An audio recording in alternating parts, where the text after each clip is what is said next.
Dracula by Bram Stoker. Read by Josh Phillips. Chapter 1. Jonathan Harker's Journal. 3rd May. Bistritz. Left Munich at 8:35 p.m. on 1st May, arriving at Vienna early next morning. Should have arrived at 6:46, but train was an hour late. Budapest seems a wonderful place, from the glimpse which I got of it from the train, and the little I could walk through the streets. I feared to go very far from the station, as we had arrived late, and would start as near the correct time as possible. The impression I had was that we were leaving the west and entering the east, the most western of splendid bridges over the Danube, which is here of noble width and depth, took us among the traditions of Turkish rule. We left in pretty good time, and came after nightfall to Klausenburg. Here I stopped for the night at the Hotel Royal. I had for dinner, or rather supper, a chicken done up some way with red pepper, which was very good, but thirsty. Memorandum, get recipe for Mina. I asked the waiter, and he said it was called paprika Hendel, and that, as it was a national dish, I should be able to get it anywhere along the Carpathians. I found my smattering of German very useful here, indeed. I don't know how I should be able to get on without it. Having had some time at my disposal when in London, I had visited the British Museum, and made search among the books and maps in the library regarding Transylvania. It had struck me that some foreknowledge of the country could hardly fail to have some importance in dealing with a nobleman of that country. I find that the district he named is in the extreme east of the country, just on the borders of 3 states, Transylvania, Moldavia, and Bukovina, in the midst of the Carpathian Mountains, one of the wildest and least known portions of Europe. I was not able to light on any map or work giving the exact locality of the Castle Dracula, as there are no maps of this country as yet to compare with our own Ordnance Survey maps. But I found that Bistritz, the post town named by Count Dracula, is a fairly well-known place. I shall enter here some of my notes, as they may refresh my memory when I talk over my travels with Mina. In the population of Transylvania there are 4 distinct nationalities: Saxons in the south, and mixed with them the Wallachs, who are the descendants of the Dacians, Magyars in the west, and Zekalese in the east and north. I am going among the latter, who claim to be descended from Attila and the Huns. This may be so, for when the Magyars conquered the country in the 11th century, they found the Huns settled in it. I read that every known superstition in the world is gathered into the horseshoe of the Carpathians, as if it were the center of some sort of imaginative whirlpool. If so, my stay may be very interesting. Memorandum, I must ask the Count all about them. I did not sleep well, though my bed was comfortable enough, for I had all sorts of queer dreams.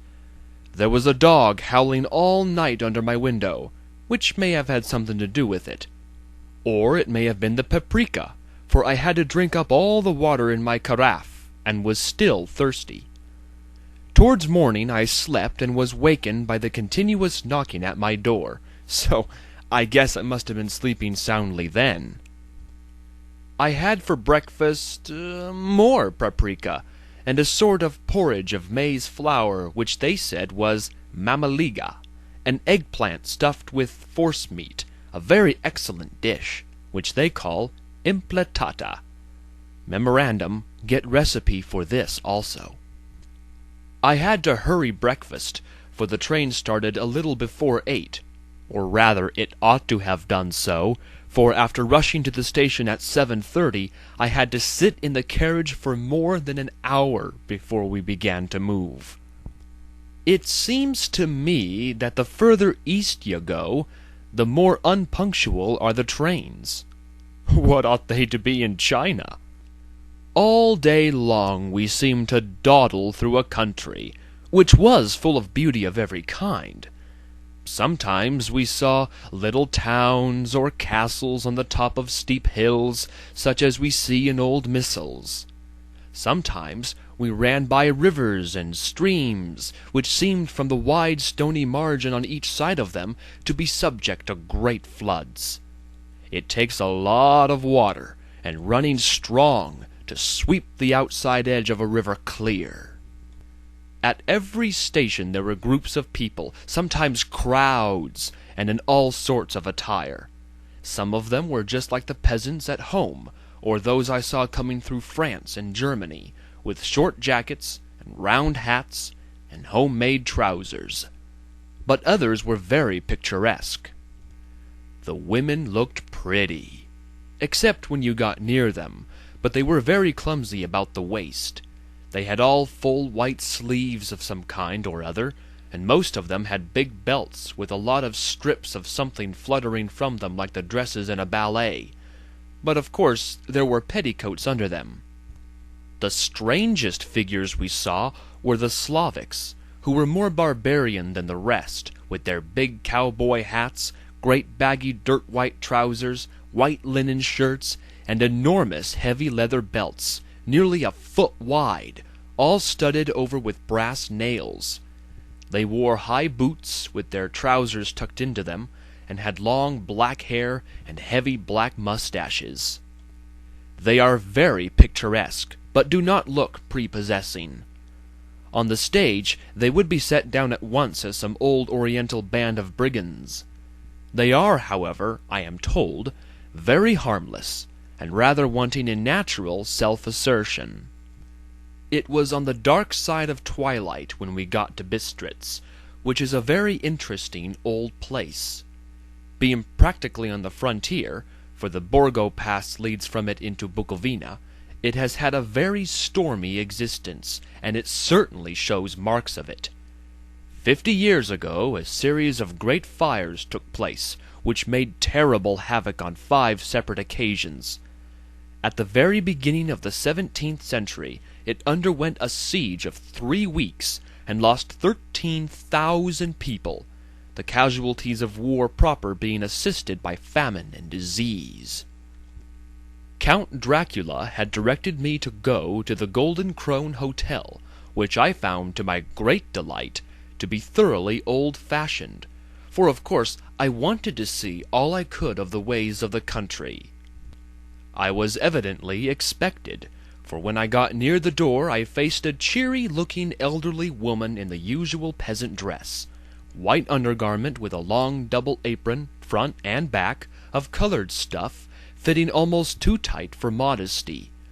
When I came close she bowed, and said, "The Herr Englishman?" "Yes," I said, "Jonathan Harker." She smiled, and gave some message to an elderly man in white shirt-sleeves, who had followed her to the door. He went, but immediately returned with a letter. "My friend, welcome to the Carpathians. I am anxiously expecting you. Sleep well tonight. At 3 tomorrow the diligence will start for Bukovina. A place on it is kept for you. At the Borgo Pass my carriage will await you and will bring you to me. I trust that your journey from London has been a happy one, and that you will enjoy your stay in my beautiful land. Your friend, Dracula."